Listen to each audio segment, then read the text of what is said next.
Shalom anak raja, salam sejahtera dalam kasih Tuhan kita Yesus Kristus yang selalu mengasihi kita, yang selalu memberkati kita, dan selalu menjawab doa-doa kita sebagai orang percaya. Bapak Ibu yang diberkati Tuhan, saudara-saudariku diberkati Tuhan, anak raja dimanapun Anda berada, kita berjumpa lagi dalam sharing firman-Mu pelita bagi kakiku. Mari sama-sama kita buka firman Tuhan hari ini yang saya ambil dalam Markus pasal yang kelima, sekali lagi, Markus pasal yang ke-6, Markus pasal yang ke-6 ayat 35 sampai ayat ke-51. Markus pasal yang keempat ayat 35 sampai ayat yang ke-41. Perikopnya, angin ribut diredahkan. Dari ayat 35, pada hari itu, waktu hari sudah petang, Yesus berkata kepada mereka, "Marilah kita bertolak ke seberang." Mereka meninggalkan orang banyak itu, lalu bertolak membawa Yesus beserta dengan mereka dalam perahu di mana Yesus telah duduk, dan perahu-perahu lain juga menyertai dia. Lalu mengamuklah taufan yang sangat dahsyat, dan ombak menyembur masuk ke dalam perahu, sehingga perahu itu mulai penuh dengan air. Pada waktu itu, Yesus sedang tertidur di buritan di sebuah tilam. Maka murid-muridnya membangunkan dia dan berkata kepadanya, "Guru, engkau tidak peduli kalau kami binasa?" Ia pun bangun, menghardik angin itu, dan berkata kepada danau itu, "Diam, tenanglah." Firman Tuhan tulis begini, lalu angin itu reda, dan danau itu menjadi teduh sekali. Lalu ia berkata kepada mereka, "Mengapa kamu begitu takut? Mengapa kamu tidak percaya?" Mereka menjadi sangat takut dan berkata seorang kepada yang lain, "Siapa gerangan orang ini, sehingga angin dan danau pun taat kepadanya?"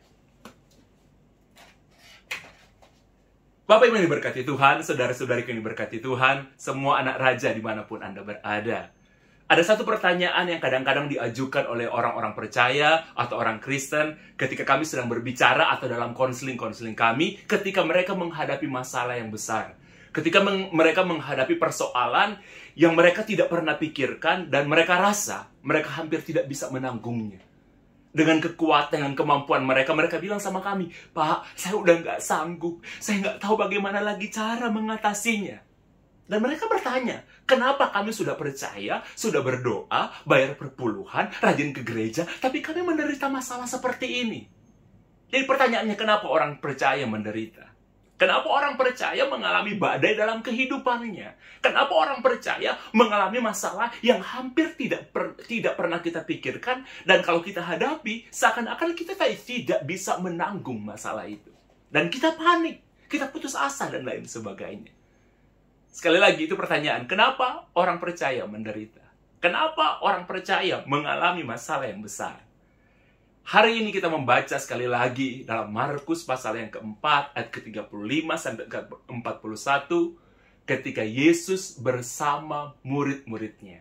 Mereka naik perahu setelah Yesus melakukan pelayanan.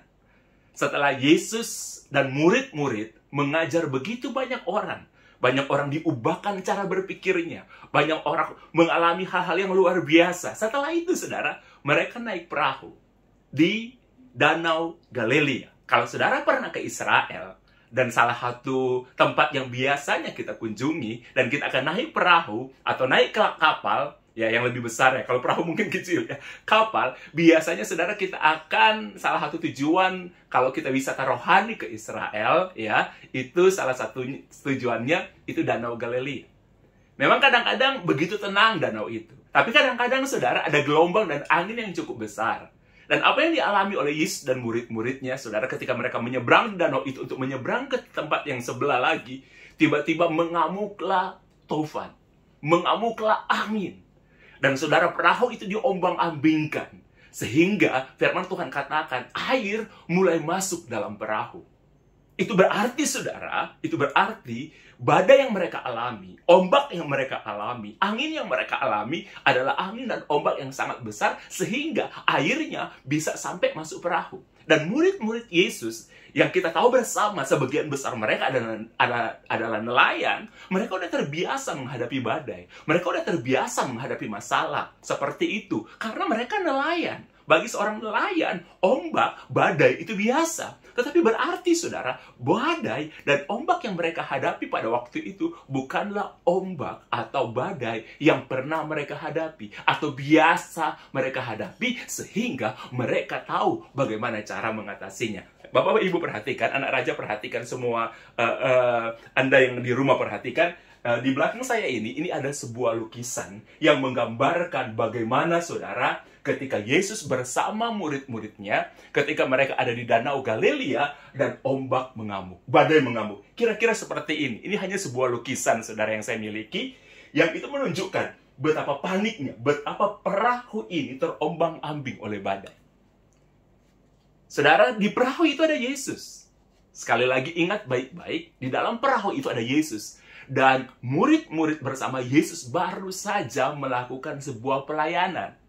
Harusnya kita berpikir, mereka tidak akan mengalami masalah. Baru selesai pelayanan. Baru selesai memberkati orang. Baru selesai membuat banyak orang, saudara, mereka diubahkan cara berpikirnya. Karena waktu itu baru selesai mengajar. Baru selesai pelayanan. Di dalam perahu ada Yesus, kok berani-beraninya ada ombak dan badai itu menyerang atau terjadi di saat perahu Yesus dan murid-muridnya itu lewat. Kok berani-beraninya ombak dan badai itu datang? Bapak Ibu yang diberkati Tuhan, sekali lagi saya ingatkan, di perahu itu ada Yesus, tapi ternyata perahu yang ada Yesus itu bisa diserang oleh gelombang dan badai ketika mereka ada di tengah-tengah Danau Galilea. Oke, saya perhatikan itu. Sekali lagi saya ingatkan ya, ada Yesus. Itu yang menjadi pertanyaan kita sebagai orang percaya. Kenapa orang benar menderita? Kenapa orang percaya menderita? Jawabannya, saudara, peristiwa ketika Yesus dan murid-muridnya diserang di dalam perahu, kemudian badai, dan saudara, gelombang yang sangat besar itu mengombang-ambing perahu, murid-murid dan Yesus. Sehingga mereka ketakutan. Tapi yang luar biasa, Yesus tidur. Sehingga saking paniknya, saudara, saking paniknya murid-muridnya, mereka bangunkan Yesus. Mereka bilang, "Guru, kamu tidak peduli dengan apa yang kami alami." Saudara yang diberkati Tuhan, bukankah pertanyaan semacam itu kadang-kadang muncul dalam kehidupan kita sebagai orang percaya? Ketika kita menghadapi masalah di keluarga, masalah di pekerjaan, masalah anak, masalah pernikahan, dan lain sebagainya. Pernikahan kita di ujung tanduk. Pekerjaan kita ada di ujung tanduk. Kita nggak tahu harus berbuat apa. Dan kita melihat ada malapetaka. Kita melihat ke depan ada kehancuran. Tidak ada harapan. Kadang-kadang, bukankah kita kadang-kadang berpikir seperti murid pada umumnya? Apakah Tuhan masih dengar doa saya? Apakah Tuhan masih peduli dengan saya? Itu kadang-kadang yang menjadi pertanyaan saya. Itu yang menjadi kadang-kadang pertanyaan saudara juga. Apakah Tuhan masih peduli? Seakan-akan ketika kita berdoa, kita berseru, dan Tuhan tahu itu ada badai, tapi Tuhan seakan-akan diam. Pernahkah saudara merasa seperti itu? Tuhan diam dengan doa saudara. Tuhan diam bahkan ketika saudara doa puasa.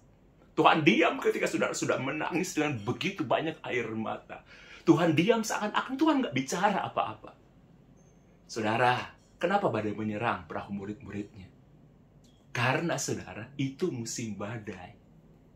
Memang udah waktunya, memang itu badai menyerang. Jadi tidak peduli ada Yesus dalam perahu, badai tetap datang. Saudara, ketika bencana terjadi, ketika masalah terjadi, itu pun bisa menimpa orang percaya. Peristiwa COVID-19, dari tahun 2020 sampai tahun 2022, dampaknya pun walaupun tinggal sedikit, kita masih rasakan itu menimpa semua orang. Orang yang percaya Yesus, orang yang setia berdoa, orang yang setia dengan Tuhan Yesus Kristus, maupun yang tidak. Sama-sama kena badai COVID kemarin, saudara.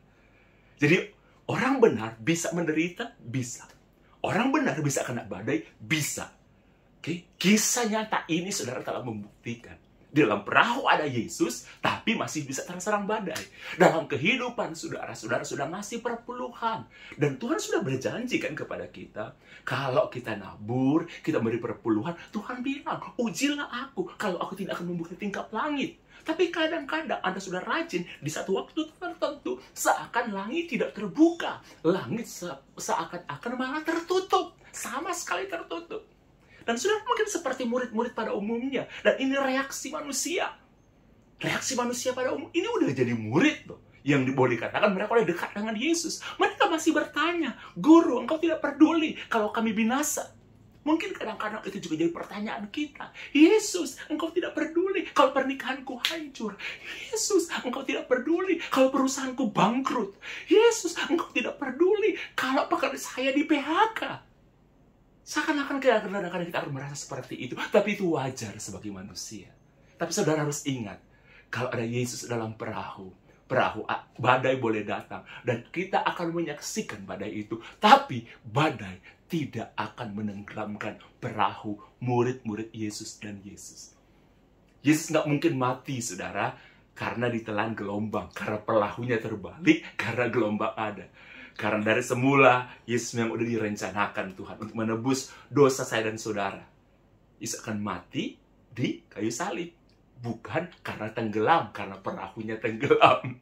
Bukan seperti itu, saudara. Oke? Jadi kadang-kadang ada musim dalam kehidupan kita. Ada musim dalam kehidupanmu sebagai orang percaya. Ada musim dalam kehidupan keluargamu. Ada musim dalam kehidupan pernikahanmu. Ada musim dalam pekerjaan atau bisnismu yang diombang-ambingkan oleh badai dan saudara tidak tahu bagaimana mengatasinya. Saudara berserulah kepada Yesus. Dan saudara lihat apa yang Yesus lakukan? Yesus bangun, Yesus melihat badai itu, dan Yesus mengatakan kepada badai itu, diam dan tenanglah. Dan firman Tuhan katakan, seketika itu juga, di saat itu juga, saudara tahu, danau itu menjadi teduh sekali. Saudara lihat ya, perbedaan ini sangat besar. Dari gelombang yang sangat besar, dari ombak yang sangat besar, dari angin yang sangat besar. Ketika Yesus bilang begini, diam dan tenanglah. Firman Tuhan katakan, ini perbedaannya luar biasa sekali. Tiba-tiba saudara, danau itu, badai itu menjadi tenang, dan danau itu menjadi teduh sekali. Jadi flat, seakan-akan kalau teduh berarti saudara, gelombang itu tidak ada lagi. Jadi teduh sekali. Jadi perahu itu saudara tidak digoyang-goyangkan lagi saudara. Berjalan dengan mulus. Kehidupan kita sebagai orang percaya saudara akan seperti itu. Ada saatnya Yesus akan berkata, diam dan tenanglah. Dan Yesus bertanya kepada murid-muridnya, kenapa kalian begitu takut? Kenapa kalian begitu tidak percaya? Saudara, dalam situasi apapun, dalam keadaan apapun, Anda boleh takut, itu manusiawi. Kalau saudara bertanya kepada saya, Pak Pendeta Nixon pernah takut? Oh, takut, saudara. Saya takut menghadapi keadaan ketika COVID kemarin. Saya takut kadang-kadang memikirkan masa depan dan lain sebagainya. Tetapi saudara, kalau ada Yesus dalam perahu kita, dalam arti, kalau saudara masih berdoa, kalau saudara masih tetap percaya, kalau saudara tidak meninggalkan saudara hadirat Tuhan, masih berdoa, masih berseru, itu berarti walaupun saudara panik, saudara tetap harus berdoa. Walaupun saudara kacau pikiran saudara, saudara seakan-akan semuanya akan hancur, tapi saudara masih tetap berdoa. Itu berarti saudara masih berseru kepada Yesus. Jadi jangan berseru kepada manusia, tapi berseru kepada Yesus. Tuhan, tolong saya. Mungkin teriakan pertama nggak didengarkan oleh, seakan-akan Yesus masih tidur. Oke? Seakan-akan Tuhan diam. Tapi saudara, Tuhan tidak selamanya akan diam. Tidak akan untuk selama-lamanya orang benar dibiarkan menderita. Tidak untuk selama-lamanya orang benar dibuat tidak berdaya. Tidak untuk selama-lamanya. Ada saatnya Tuhan bertindak dan dia berkata, diam dan tenanglah. Dan saudara, di saat seperti itu, biasanya kita akan melihat mujizat. Tuhan melakukan sesuatu yang besar. Tuhan melakukan sesuatu yang dahsyat. Tuhan melakukan sesuatu yang ajaib. Ada yang itu yang disebut dengan mujizat. Sekali lagi saya berdoa dan berharap dalam kehidupan saudara sebagai orang percaya, saudara akan mengalami apa yang disebut dengan mujizat. Dan firman Tuhan katakan begini, dan murid-muridnya bertambah takut lagi. Takut dalam arti percaya, takjub, saudara. Mereka takut menghadapi badai, tapi mereka lebih takut lagi, dan artinya lebih takjub lagi. Mereka ketakutan menghadapi badai. Wow, tapi iman mereka naik lagi kepada Yesus. Mereka bilang begini, wow, siapa orang ini? Sehingga badai pun, angin dan badai pun, dia bisa kendalikan. Takut kepadanya. Taat kepadanya. Saudara, saya ingin bilang kepada saudara ya, masalah itu apapun yang saudara hadapi, itu taat kepada Tuhan Yesus. Di dunia ini, apapun saudara, itu taat kepada nama Yesus. Sakit penyakit, makanya kalau kita menyembuhkan orang, kita katakan dalam nama Yesus, kalau saatnya sembuh, akan sembuh. Karena sakit penyakit pun saudara takut kepada Tuhan Yesus Kristus. Amin. Badai pun taat. Kalau nama Yesus dipanggil, ada waktunya. Walaupun kadang-kadang saudara, waktunya itu waktunya Tuhan, bukan waktunya kita. Badai pun taat. Iblis, setan apapun yang mengganggu saudara pun taat kepada Tuhan. Di bawah kolong langit ini, nama yang paling berkuasa yang difirmankan oleh Tuhan itu adalah nama Yesus. Ketika saudara takut, ketika jalan di tempat yang gelap, yang menakutkan, coba panggil nama Yesus. Oke, ketakutan saudara akan sirna. Karena sakit penyakit, masalah apapun, badai apapun, saudara, firman Tuhan katakan, taat kepada Tuhan Yesus Kristus. Murid-murid hari itu menjadi saksi bagaimana angin dan badai taat. Ketika Yesus bilang tenang, diam, seketika itu juga dari badai yang sangat besar itu tiba-tiba jadi teduh sekali. Wow, luar biasa. Saya berdoa berharap saudara akan menghadapi masalah mungkin, tapi berdoa berharap saudara akan mengalami apa yang disebut dengan mujizat. Sesuatu yang berganti dengan sangat ekstrim. Mujizat yang berlangsung dengan sangat ekstrim. Saudara yang diberkati Tuhan, saya menyaksikan sebuah kesaksian. Ada sepasang suami istri atau satu keluarga dengan anak-anak mereka, saudara. Suaminya bekerja sebagai seorang pekerja profesional di sebuah tempat. Kemudian singkat cerita, saudara, satu kali, sekian lama suaminya bekerja, saudara, di tempat itu. Kemudian bapak ini bekerja di tempat itu. Kemudian satu kali, saudara, ada problem di perusahaan itu. Dan suaminya salah satu orang yang tahu problem itu. Dan suaminya tahu itu salah. Kemudian ada perintah untuk suaminya ini, saudara, bapak ini, untuk melakukan sesuatu yang dia tahu itu bertentangan dengan firman Tuhan. Saudara, dia didorong oleh pemimpinnya. Dia didorong oleh orang-orang sekitarnya. Karena salah satu saudara yang tahu kebenarannya itu orang ini. Tapi saudara tahu, dia tidak melakukan seperti perintah orang yang memerintahkan kepada dia. Saudara, dia tetap mengatakan apa yang benar. Dia tetap mengatakan apa yang dia tahu. Dia tidak menyembunyikan. Walaupun dia tahu ada ancaman, dia akan dihindari, dia akan ditekan, bahkan bisa direkayasa untuk dia dikeluarkan dari tempat itu. Dan seperti kedugaannya dia, memang benar. Walaupun dia percaya Tuhan akan bela, tapi dia tidak pernah memikirkan dia sampai akan dikeluarkan dan dia akan keluar dari tempat itu yang sudah sekian lama dia bekerja di tempat itu. Dia menunjukkan kerja yang baik, dia mengabdi dengan sangat baik. Dia tidak menyangka, dia tahu orang-orang mungkin akan marah sama dia, mungkin pemimpinnya juga akan marah sama dia, dan dia akan mengalami hal yang sulit, akan dituduh orang lain macam-macam dan lain sebagainya, tidak pro kawan, tidak setia kawan, tidak komitmen dan lain sebagainya. Dia mau komitmen untuk kebenaran, tapi untuk kesalahan dia nggak mau komitmen, walaupun itu perintah orangnya di atasnya dia. Dan memang benar, saudara. Akibat kebenaran yang dia ungkapkan, dia harus, saudara, mengalami masalah. Dan tapi dia nggak nyangka. Sampai semua direkayasa. Semua dibuat, saudara. Akibat yang dia harus tanggung. Dia harus keluar dari tempat di mana dia bekerja. Ya, dia mengalami pemecatan atau pemutusan hubungan kerja. Dan itu dia tidak pernah sangka. Itu tidak pernah dia duga. Itu terjadi. Saudara, ketika dia dikeluarkan, dia memang keluarga ini masih punya tabungan untuk beberapa waktu. Untuk beberapa bulan. Mereka berusaha coba berbisnis, saudara. Ya, suami istri ini dan anak-anak mereka coba berusaha. Mereka tahu harga yang sangat mahal yang mereka bayar untuk sebuah kebenaran. Dan mereka sebenarnya tidak pernah menyangka badai ini terlalu besar. Badai ini tidak pernah mereka sangka. Dan saudara tahu, karena kebenaran mereka harus bayar dengan harga yang mahal. Bukan langsung dapat berkat, mereka harus keluar. Dan selama beberapa waktu, saudara, pada akhirnya bisnis yang mereka pun usahakan dari tabungan mereka, dari uang mereka yang ada, ternyata itu juga gagal. Badainya lebih besar lagi. Mereka lebih menderita lagi. Udah doa puasa, udah benar-benar berdoa, tapi ternyata badainya lebih besar lagi. Sehingga pada akhirnya mereka harus menjual rumah warisan yang diberikan orang tua. Jadi rumah itu saudara sudah lama warisan dari orang tua. Kedua orang tua udah meninggal dan rumah itu merupakan rumah warisan. Dan sudah cukup lama juga suami istri dan anak-anak mereka tinggal di rumah itu.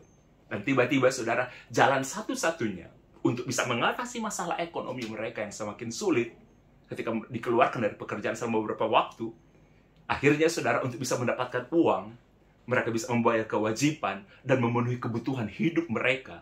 Karena tabungan mereka dipakai untuk usaha di awal-awal, saudara. Karena mereka sebenarnya, dia berpikir begini awal. Dia nggak punya mental bisnis. Dalam sejarah keluarga mereka, mereka tidak ada yang berbisnis. Itu kerja ikut orang. Jadi pegawai. Itu saudara selama yang mereka tahu. Dan saudara, pada akhirnya mereka harus menjual rumah warisan itu. Mereka harus keluar dari rumah itu. Rumah yang penuh kenangan. Rumah yang merupakan pemberian dari orang tua. Dan mereka harus keluar. Suami istri ini itu menangis. Anak-anak ini menangis. Mereka bilang pada waktu itu sama saya, Pak, kami nggak mungkin pinjam uang. Dan nggak ada lagi yang bisa kami jual. Oke, tabungan sudah habis, perhiasan istri sudah habis, nggak mungkin lagi kami lakukan. Nggak mungkin kami pinjam orang. Kami nggak mau, Pak.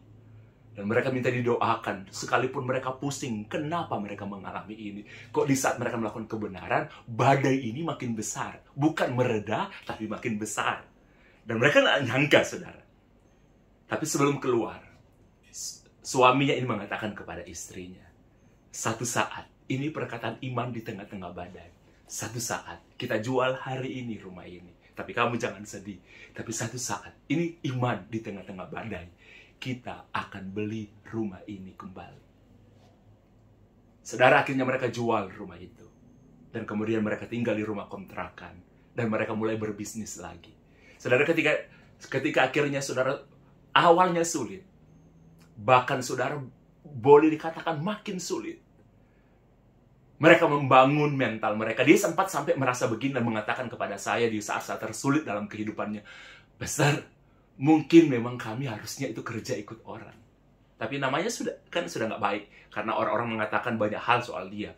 Mungkin kami memang itu nggak diciptakan untuk jadi pengusaha. Karena mereka mulai jadi pengusaha, jadi berusaha sendiri. Memang kami dari turunan keluarga kami ikut orang. Kami jadi pegawai. Dan memang kami nggak mungkin Pastor, nggak punya mental jadi pengusaha. Tapi mereka bilang begini, kami akhirnya ketika mereka diberkati Tuhan, mereka mulai berhasil. Tuhan mulai membukakan pintu pada mereka. Tuhan mulai memberkati mereka. Usaha mereka diperluas oleh Tuhan. Mereka bilang begini sama saya dalam kesaksian mereka. Mereka bilang, Pastor Nixon, Pak Pendeta Nixon, kami tidak pernah akan lupa salah satu doa yang pernah Pak Pastor Nixon ucapkan. Yang kadang-kadang sebenarnya saya sudah lupa. Ketika kami menangis dan kami minta didoakan, salah satu doa Pastor Nixon yang Pastor Nixon berdoa begini, Tuhan, pertemukan kami dengan orang-orang baik, sehingga kami boleh melakukan pekerjaan yang baik, dan kami akan menghasilkan hasil yang baik, bahkan sangat baik. Dan dalam waktunya Tuhan, badai itu mereda. Mereka dipertemukan dengan orang baik. Dan mereka melakukan pekerjaan yang baik. Dan mereka menghasilkan benar-benar mereka bilang seperti yang Pastor doakan untuk kami. Hal-hal yang baik. Tuhan berkati, melipat gandakan usaha mereka. Melipat gandakan usaha naik terus. Tantangan ada. Tapi saudara, penghasilan itu naik. Jadi mereka bersemangat. Walaupun saudara, mereka pernah kehilangan segalanya pada sebelumnya. Badai yang tidak bisa mereka tanggung. Tapi mereka tetap berdoa. Sekalipun mereka menderita, mereka tetap percaya. Pada akhirnya, saudara, mereka bisa membeli kembali rumah warisan yang mereka jual dulu. Dan ternyata, memang ketika mereka akan lihat, mereka nunggu, saudara, dan ternyata rumah itu satu saat ditulis, saudara, dijual. Sekalipun rumah ini dari yang pembeli yang lalu sudah berpindah tangan kepada orang lain. Dan ternyata orang lain ini, satu hari, dia menjual juga. Dan mereka kembali membeli rumah itu. Itu luar biasa. Sekalipun mereka udah punya rumah yang jauh lebih baik lagi, saudara. Tapi akhirnya mereka kembali membeli rumah itu. Walaupun mereka tidak full tinggal di sana, tapi akhirnya rumah itu mereka miliki kembali. Kata-kata yang diucapkan oleh suami, oleh bapak ini, kepada istri, kepada anak-anaknya, di tengah-tengah badai, dia tenangkan mereka. Dia bilang, satu saat kita akan bisa beli rumah ini kembali. Kita akan beli rumah ini kembali. Dan itu terjadi. Sampai hari ini Tuhan memberkati mereka dengan luar biasa. Dan dia bilang, Pastor Nixon, sebenarnya di dalam keluarga kami, dalam turunan keluarga kami, ya, dari kakek nenek saya sampai orang tua saya, kami itu mentalnya ikut kerja orang. Kami itu mentalnya mental pegawai. Oke? Tapi Tuhan mengganti. Dia melakukan kebenaran. Dia ditimpa oleh badai karena kebenaran. Dihancurkan, saudara. Hampir tenggelam. Mereka panik. Tapi saudara tahu, dia memang, saya bilang, memang bapak mungkin, ya, keluarga ini mungkin tidak punya, ya, garis keturunan sebagai seorang pengusaha, sebagai pegawai, ikut orang. Tetapi Tuhan bisa mengubah. Oke? Itu mental memang mungkin. Itu sejarah keluarga. Tapi Tuhan bisa mengubah sejarah. Tuhan bisa mengubah mental. Mereka sempat menderita. Tapi hari ini mereka diberkati. Walaupun kadang mereka masih menghadapi badai dalam kehidupan. Tapi mereka sudah melihat ada badai yang sangat besar yang mereka hadapi. Tuhan tenangkan, diam. Sekarang berbeda. Dan orang boleh melihat, saudara. Termasuk orang-orang yang menfitnah dulu mereka. Yang menyingkirkan mereka. Sekarang melihat. Bahkan ada orang yang dulu menyingkirkan mereka. Saudara datang sama mereka. Oke? Membutuhkan sesuatu. Dan mereka berkati orang itu. Malu mungkin orang itu. Tapi mereka bilang begini, kami nggak dendam, Pak Nixon. Kami nggak dendam. Kami nggak dendam. Saudara yang diberkati Tuhan. Mungkin hari ini saudara sedang menghadapi apa yang disebut dengan badai. Mungkin pernikahan saudara sedang di badai yang tidak bisa saudara tanggung.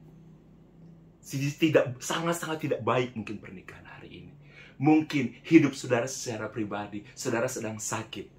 Dan saudara juga bilang begini, mungkin kadang-kadang kita menghadapi sakit biasa. Tapi mungkin hari ini saudara menghadapi sakit yang sangat luar biasa. Dan saudara bilang, nggak bisa saya tanggung. Oke?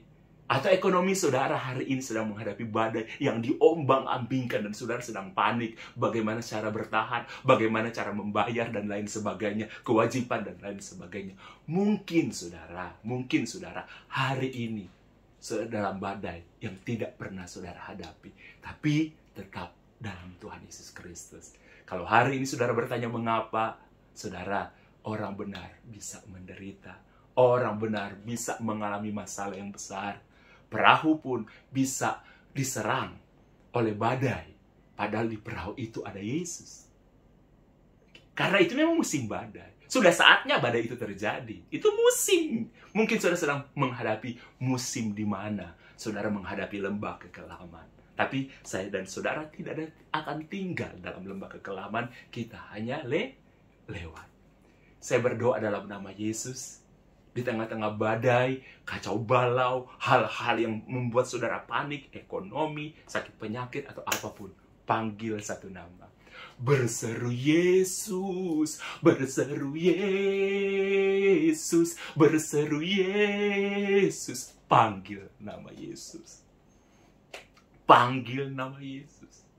Karena badai pun saudara bisa takluk, bisa taat kepada Yesus. Keadaan di dunia ini, nama yang paling berkuasa adalah nama Yesus. Panggil nama Yesus. Berseru dengan nama Yesus. Ada saatnya badai dalam kehidupanmu yang menggoncangkan kehidupanmu, yang menggoncangkan pernikahanmu, yang menggoncangkan bisnismu, yang menggoncangkan karirmu akan diam dan tenang. Amin. Mari saudara, sekali lagi saya ingin ajak saudara dalam keadaan apapun, panggil nama Yesus. Berseru kepada Yesus. Takluk, tunduk kepada Yesus. Oke?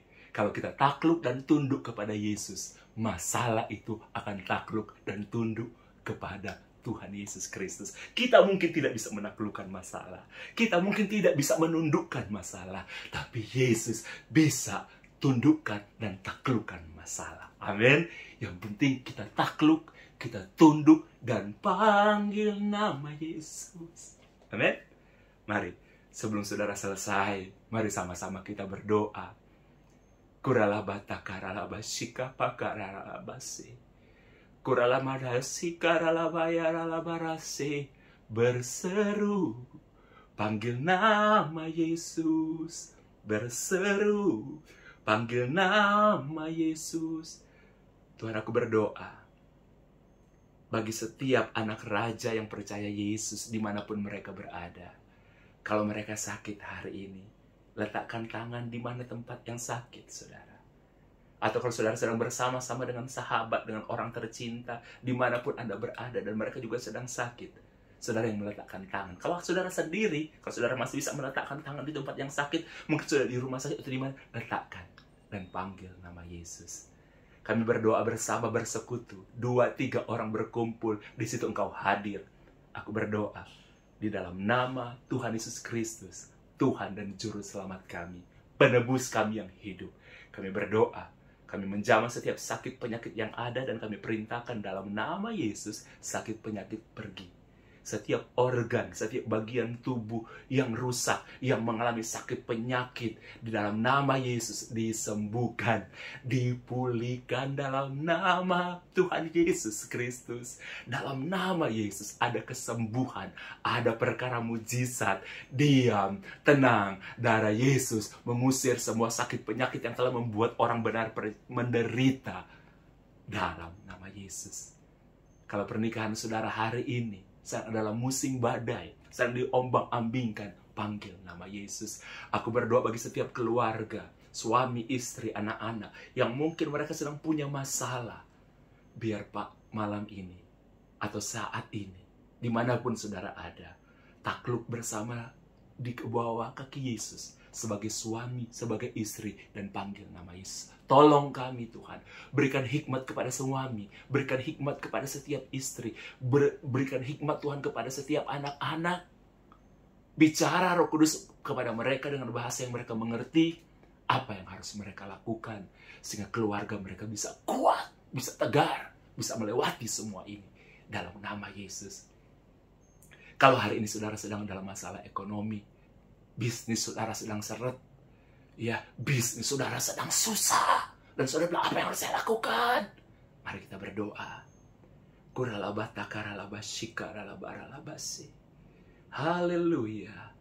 Untuk setiap anak raja, setiap orang percaya dimanapun ada yang hari ini mereka sedang mengalami masalah ekonomi, bisnis mereka sedang turun, bisnis mereka sedang tidak baik, bisnis mereka dalam badai, mereka berusaha dan seakan-akan tidak ada jalan keluar. Tuhan, sudah saatnya Engkau menolong mereka. Sudah saatnya Engkau turun tangan mengatasi badai ekonomi yang mereka hadapi. Pertemukan mereka dengan orang-orang baik, sehingga mereka akan melakukan pekerjaan yang baik dan menghasilkan yang terbaik.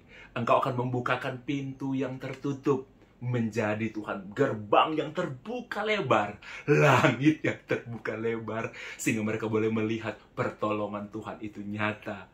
Kami menderita, kami menghadapi badai, tapi ada saatnya badai itu akan menjadi teduh sekali, diam sekali. Setiap kami akan mengalami mujizat. Terima mujizat, terima pertolongan Tuhan dalam nama Tuhan Yesus Kristus, Tuhan kami yang hidup, yang berkuasa. Dalam nama Tuhan Yesus Kristus. Amin.